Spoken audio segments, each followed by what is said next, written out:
In today's video, I'm going to teach you how to use Messenger in Google Chrome. First, make sure you have Google Chrome open and you're connected to the internet. In a new tab, head to Google. You can do this by typing google.com in the address bar at the top and pressing enter.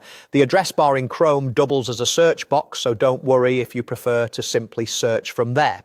Next, we're going to open Messenger from Google. In the Google search box, type Messenger and press enter. On the results page, look for the official Messenger link. It should point to messenger.com or the Messenger page associated with the Facebook domain. Clicking that official result will take you straight to the web version of Messenger. If you see multiple items, choose the one labeled Messenger rather than an ad or a third-party site. Sometimes Google also shows a quick shortcut at the top. You can click that too, and it will lead you to the same place. Once the Messenger site loads, you'll land on the familiar chat interface. If you're already signed in on this browser, your conversations will appear right away. If you're prompted to sign in, just follow the usual on-screen steps you use for your account. After you're in, it's time to chat with the person you want to chat with.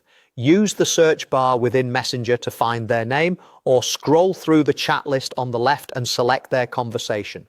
Clicking a name opens the chat window on the right. Place your cursor in the message field at the bottom, type your message and press enter to send. If you want a line break instead of sending, use Shift plus enter.